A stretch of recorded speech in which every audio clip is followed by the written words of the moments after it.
a documentary film set in Palestine that won the best documentary at the Oscars, the Academy Awards earlier.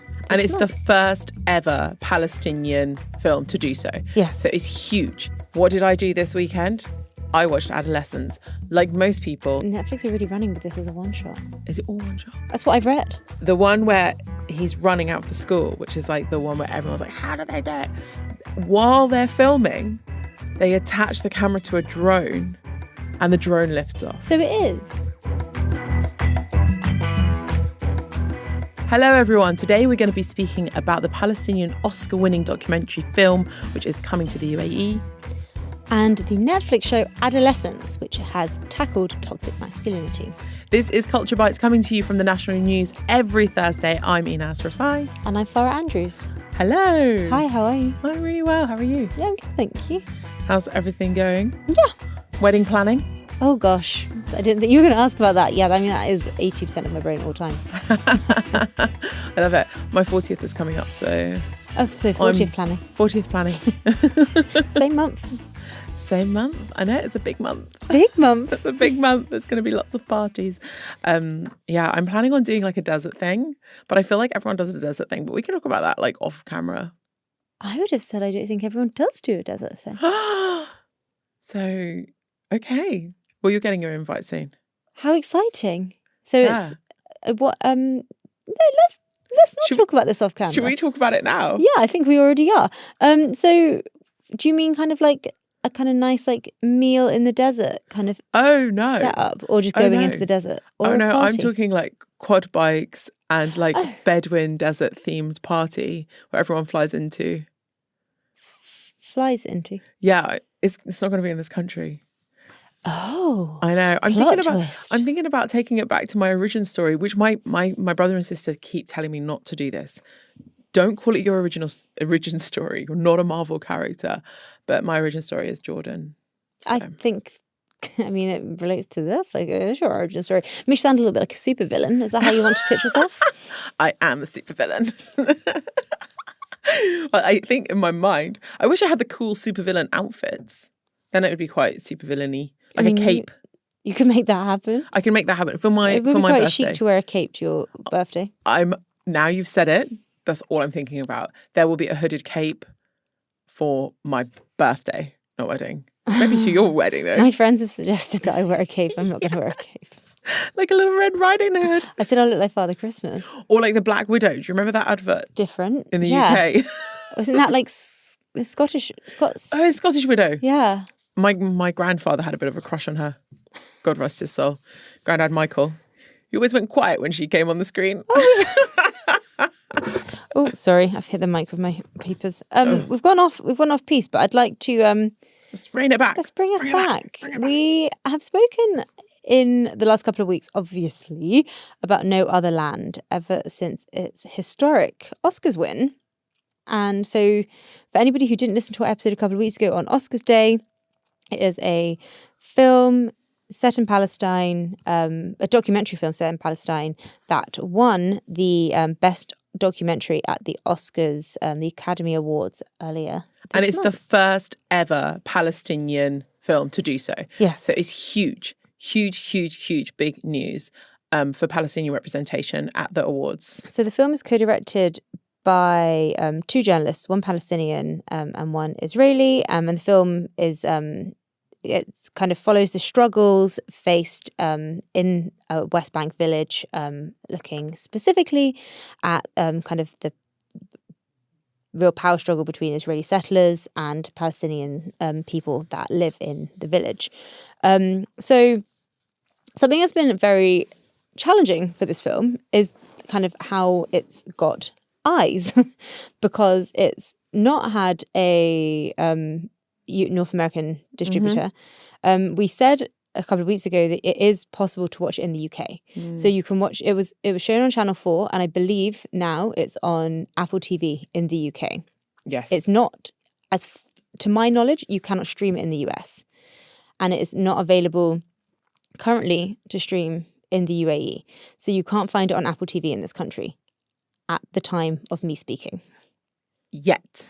However, Yet. that is set to change. It's all changing. A UAE distributor, Front Row Filmed Entertainment, has procured the rights to the film, and it is going to be shown theatrically in this country. In cinemas.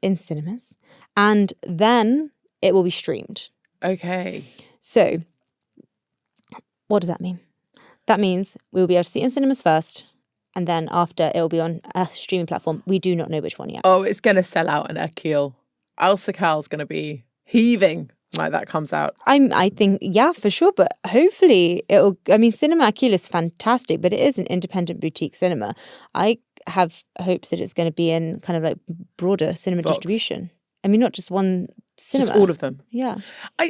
Yeah, since moving here, I go to the cinema loads. Yeah, I'm a cinema girl. So I think it's really good that this is going to be, as we said, it's going to go straight first onto cinema and then it'll be on your streaming platform. So if you don't have the chance to see it in the cinema, you will be able to hopefully see it on a streaming platform from the comfort of your home. Yeah, what's really interesting, I think, that is just the sheer interest in this film is really enormous. I mean, it's monumental that for so many films that this time 6 months ago, they weren't being spoken about in kind of like broad conversation, right? And then the Oscars comes along, award season comes along, and they kind of do shine a light. And that is like part of the beauty of award season and part of the beauty of events like the Oscars. They aren't without problems, but it's really shone a light on this film. Even if it was just like one of the 6 films nominated, that is still a massive feat. But it won the Academy Award. And I've read an interesting fact that according to a trade publication called Screen International, despite the fact that it has not had major studio backing, the self-distributed documentary has grossed more than $1 million in North America to date. Wow. Which is big number. Amazing. Such a big number. So the film is and people are trying to watch it. People are trying to watch it, but again, there's a bit of a push and a pull, as there usually is with something that people see as very political because it's a Palestinian film. Yeah. And then we had some news from Miami. Yeah, so it's been shown in an independent cinema in Miami called O Cinema. And the film has been shown in the theaters in Miami at O Cinema. And this week, the mayor of Miami Beach, who is called Stephen Miner, has threatened to pull public funding of an independent cinema because it has shown the film. According to Miner, it is a false, one-sided piece of propaganda. And that's kind of what he has said in his statement, whereas O Cinema has come back and kind of responded on the basis that they're showing the film not with a political agenda, but they have a fundamental belief that every voice deserves to be heard. That is according to the CEO of O Cinema, called Vivian Mattel. So she's just basically saying like free speech is meant to be a very, very important... Oh, it's such an interesting topic in America right now, isn't it? Yeah. It's such an interesting topic, and we're seeing lots of people come under attack now for free speech. So, yes, interesting times in America. I literally am flabbergasted. Like, I want to say something and sound really clever, but I am speechless about what's happening. I think this is important for us both to note as we sit here and we talk about this film, and we have spoken about this film in the past. We have not yet watched it because you cannot legally watch it in this country right now. So I'm sure there are ways with VPNs, there are ways with streaming and downloading, but you cannot legally watch it. So it's complicated. There will also now hopefully that there is a regional distributor. It means that they'll start sending out screeners. Oh, fantastic. And then you'll be able to see a review by us, hopefully, the National, which will be fantastic. There's another Palestinian film that's been in the news this week. Yes. Another Palestinian documentary, which is called The Encampments. by Watermelon Pictures. We've spoken about Watermelon Pictures in the past. Yes, I remember, because they are owned by the Hadids. Alana Hadid, one of the Hadid sisters, is very, very, very instrumental in Watermelon Pictures.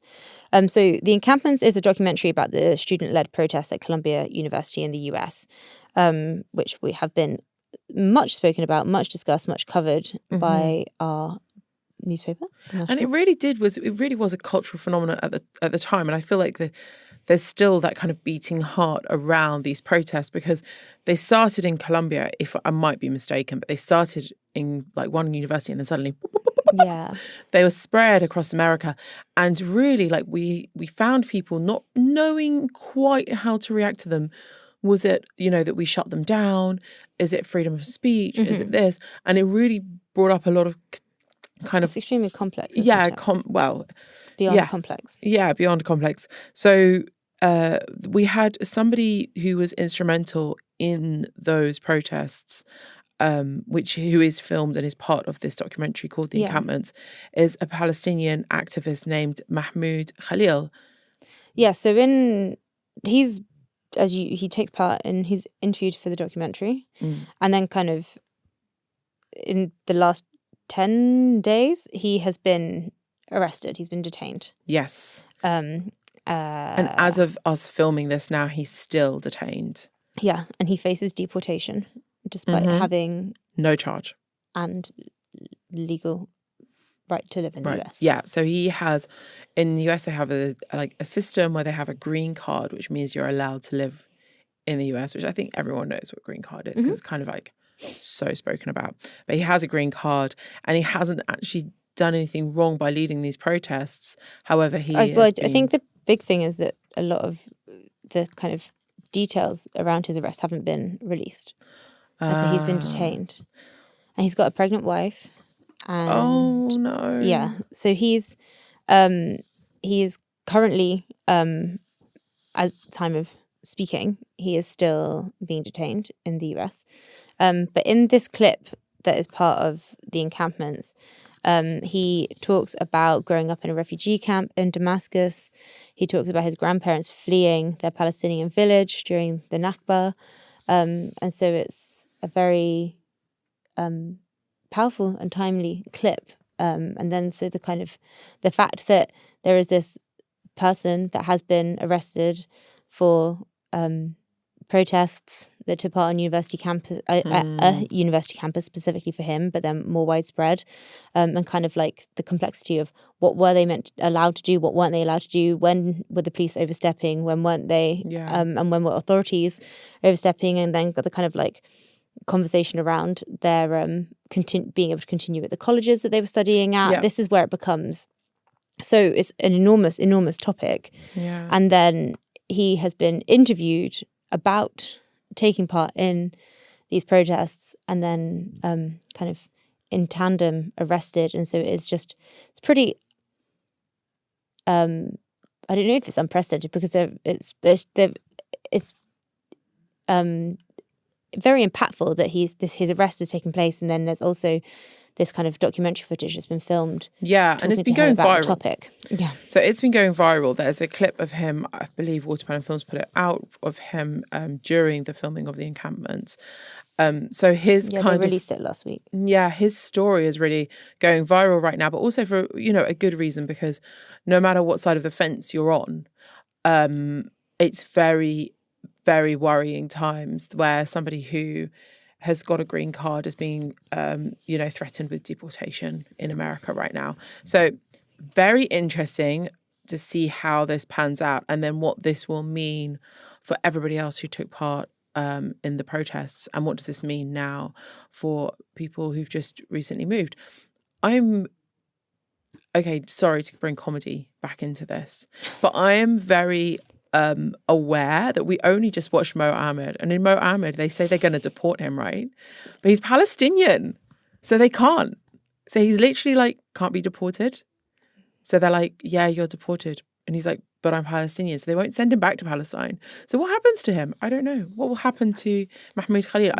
Something I read is that they haven't released what they deem to be his nationality, so they haven't said. Oh, that old chestnut. Yeah. Okay, fascinating. Really interesting to see what happens. I really do hope his wife's okay. I've been pregnant. It's long. It's long. Okay, so what did I do this weekend? I watched Adolescence, like most people who may have Like been it on the seems the internet. whole of Netflix. Like the whole of Netflix now. So Adolescence is a short British show. It's It's not short. It's short in series in episode series numbers, terms. but episode running time very long. Very long. 1 hour plus. 1 hour plus per episode. Yeah, that's all I did. 4 episodes, and it's a series which is centered around a 13-year-old boy who's been accused of murdering a female classmate. We are not Heavy. going to veer into spoiler territory No. because we cannot. No, there's no need. There's enough to talk about. Yeah. Do not worry. So, first of all, brilliant series, which is why it's flaming the online world. Starring Stephen Graham and Erin Doherty, who you might know. Stephen Graham, fantastic British working class actor, great accent. He has never been in anything that isn't the most intense thing I've ever seen on screen. Each time he manages to top it. Yes. I was watching actually, it was on my recommendation list. One of the things that Stephen Graham and Erin Doherty are in. Oh, what was it? Which is the Peaky Blinders guys made that boxing boxing series. That series. was a couple of weeks ago. Yeah, You recommended I was that. recommending that then. You're consistent. I know, I'm very consistent, and they're in this together again, but with the lovely Ashley Walters. I was such a fan. Do you like Ashley Walters? Tell me which character he plays. He plays the detective. Yes, we all like Ashley Walters. He's a bit of a British, I would say a bit of a British cult hero. Yeah, he's on a lot of British television. A lot of British television. And then there's a newcomer. The main character is Jamie Miller, and he's played by Owen Cooper, who's 15 years old. What an actor. What an actor. Fantastic actor. Do you know over 500 auditions for that role? Wow. 500 different people went for that one role. I think we need to talk about something that's very, very, very, very key to this show.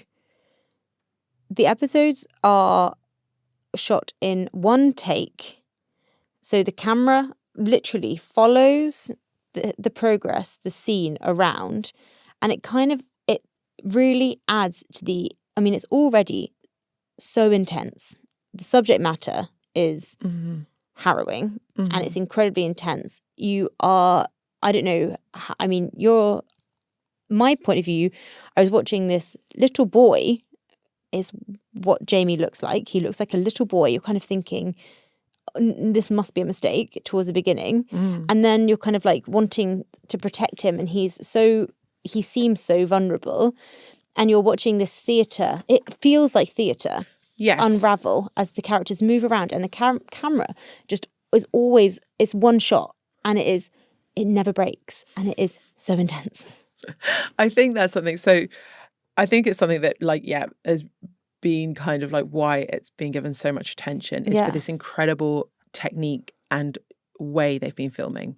So often it feels like the camera shots aren't broken, and sometimes they're not broken at all. And so the actors are acting almost like in real time. So the whole thing feels like it's in real time, which adds to the tension, the building of it. And it kind of gives, like you said, like a theatrical feeling, a feeling that you're watching them. You said it in real time. It looks like. I've read that it is one shot. Some of them. Now, I was watching this really in intense. TV. I worked in TV for a while, but there's some shots. There's one that's actually incredible where you follow a boy running out of a school. So he runs out of the school and you follow him running out of the school, and then the camera just kind of like goes right up into the air. And you're like, how did they do that? And I had to watch, before we came on here, I had to watch how they did it. So a lot of steady cams are being used, and people walking with cameras, and people handing the camera over to somebody else. So there's like one shot where he gets into the police van, and then actually the cameraman hands, the cameraman follows. The one where he's running out of the school, which is like the one where everyone's like, how do they do it? While they're filming, they attach the camera to a drone and the drone lifts off. So it is. It's brilliant. I think it is. There was a couple of shots, not that scene, not that episode. There's a couple of the other episodes where I'm like, they could have cut here. Okay. But I don't know. I mean, Netflix are really running with this as a one shot. Is it all one shot? That's what I've read. I'm wrong. I think it's incredible. It's really, really good. And I think we can talk about the filming of it for years. If you haven't seen it, just watch it. Like, just see it. But what the topic that is being covered by this is really poignant and important for the moment.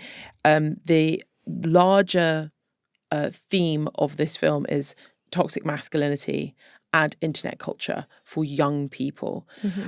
This series was co-created with Stephen Graham. He's incredible. He's incredible. Who plays the dad?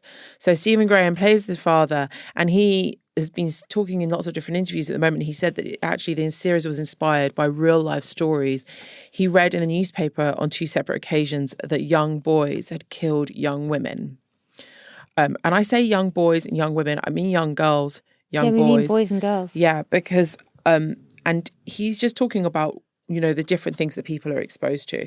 So in an interview, he actually said this. He said, and that beautiful saying, it takes a village to raise a child. I just wanted to create something that kind of looked at it from that perspective, but also looked at it like maybe we are all slightly accountable in some way, be that parents, be that school, be that government, community, society. And then he goes on to say, and let's be completely honest, when we were kids, we didn't have these kind of things. But today the internet is as much of a teacher and a parent of our children as we can be. Do you know what I mean? And do you know what that, and that was kind of where it came from. So he said that's where it came from. Yeah, I mean, like it's terrifying. Interesting. It's terrifying. At our desk today, we were kind of talking about this show. So I've watched the first 2 episodes. You've watched all of it. A lot of my team have watched it. They've written some really really great stories about this. But somebody on the team they are a father of a little boy, and they said, "Oh, I don't want to watch this. This is my worst nightmare. I can't watch it." And it's. We should, though. Yeah. So do you think we need to kind of cover what are incels? Yes. Do you want to say what incels are? It's the second very complicated thing of the episode. Is an online subculture. Incels are a community of men who define themselves as unattractive and therefore unable to find a romantic partner. They blame women and girls as a result. That's what I have here.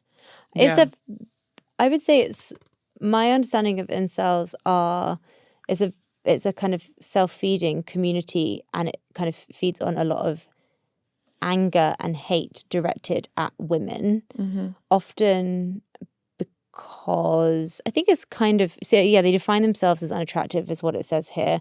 Then it's like a bit of a blame on, so they aren't attractive, and then it's like women are in the wrong for not finding them attractive, and then it just is this kind of like self-feeding cycle of hate that is then often is directed at women. Like the incel thing, like there's a lot that comes out obviously in this series, which she really kind of dives deep into incels and into kind of an online culture for men who basically kind of base these facts on like, 80% of women are only attracted to 20% of men, apparently. Where does that number come from? Well, this is according to kind of online dating. So online dating says that 80% of women are only reacting to 20% of men that are online, okay? Most men, they're like scrolling past, don't care. This is where this kind of like weird stat comes from. Now, but no, don't worry. I'm rolling my eyes too, and I rolled my eyes yesterday at my husband. I was like, "What? Huh? What?" But that would, just like on like the very basics of that number, that would mean only 20% of people, like 20% of the kind of like centre Venn diagram of all those women and the men that they find attractive. Like, well, 80% of the world isn't single. But at the moment in the Western world, over 40% are. Which is a really high number, which is like higher than it's ever been. Okay. It's kind of look, I'm not going to. I'm not saying it. I'm just saying that it's an interesting phenomena which a group have created a culture, a subculture around. Okay, that's why you have the Andrew Tates of the world. It is absolutely terrifying, but it's really good, okay, that we have programs like this that are talking about it. Yeah. We are dramatizing it. We're saying worst case scenario, what is it? And also, maybe we could all, like Stephen Graham said in that interview, take a moment and hug your sons, talk to them, hug your daughters, talk to them, and stop leaving them with a screen at all times, because it's human interaction that's kind of like missing from their lives. So I think what Stephen Graham and also Ashley Walters is also a dad, and they're trying to say, like, you know, this is a wake-up call. We've done this as a kind of a bit of a wake-up call that everybody should really be aware of global communities forming online, how dangerous they can be. And, you know, if you're finding people who just mirror what the anger that you're feeling, is not necessarily a good thing. Well, I mean, like, to different degrees, we are all guilty of falling into an echo chamber, right? Like, we respond to and we resonate with the people that kind of mirror our opinions online. Yeah. Even if we do make an effort to try and read differing opinions, even if we do try and like broaden that spectrum, just like to inform some of our own opinions, we habitually default back to the opinions that feel safe. Yeah.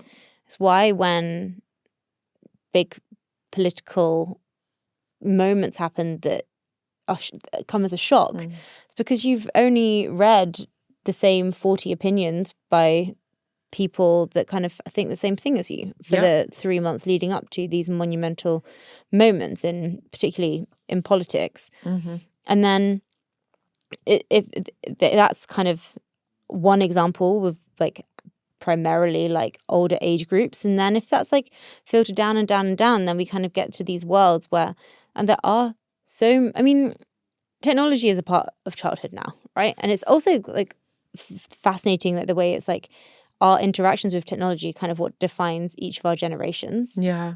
So like Gen Z are they've not grown up without technology.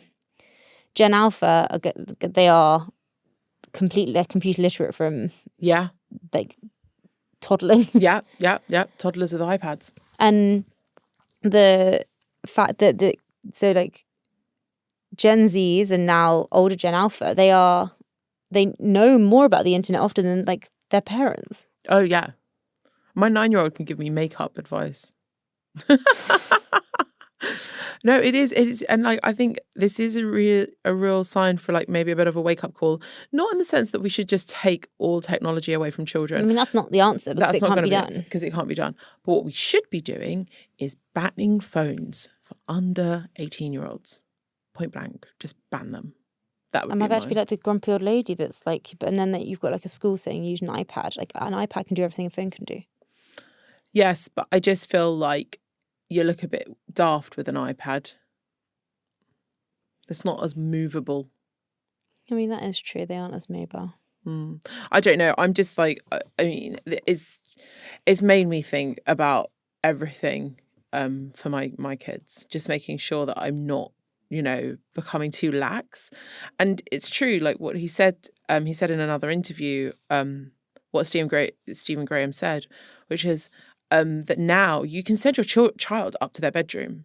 And you go off to your bedroom. No, thanks. They have the internet in their bedroom. So it's not like you're shutting them off from the world and they're just going to like draw a picture or like, I mean, I would just read a book. When what did you do when you were sent away to your bedroom? Yeah, Read a book, draw a picture, look out of the window, you know? A lot of looking out of windows back in my day. Car journey, you were looking out of the window. I'm always saying that to my daughters. Look out that window. Just look out that window, you know? Follow the raindrops. Did you ever do that? Following the raindrops. But I love it. Just like streaming across. I did grow up in the UK. Fascinating content. So yeah, hopefully it's going to be. But if you haven't watched it, watch it. I mean, I'm only halfway through and it's absolutely phenomenal. Brilliant stuff. And that's my recommendation for the week. No, you can't. You're Cheater. Oh, no, that was going to be it.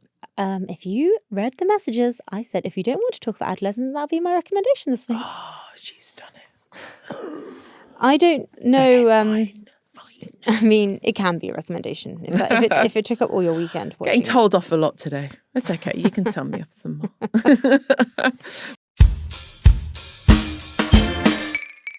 What's your recommendation today, Farah? I feel uncomfortable about the title, but I'm going to say it. Oh, I just read it in the notes. Mm-hmm. Drum roll. It is a book called How to Kill Men and Get Away with It by Katie Brent. It is, yeah. Well, what is the book about? It is, I'm kind of halfway through it. Mm-hmm. It's a bit, it feels like Killing Eve if it was a book. And I'm enjoying it a lot. Oh, fun. Yeah, that's all I'm going to give you. Wow. Fun times. Yeah. Okay, I'm going to recommend a podcast. Oh, goodness gracious. She has come through with a recommendation. I have come through with a recommendation. A Ghost of a Podcast by Jessica Lanyadoo. Oh. It's a podcast based on horoscopes and readings into the future. It's very out there, but I've been finding her voice quite calming in these uncertain times. In real life, you recommended it to me last week. I did.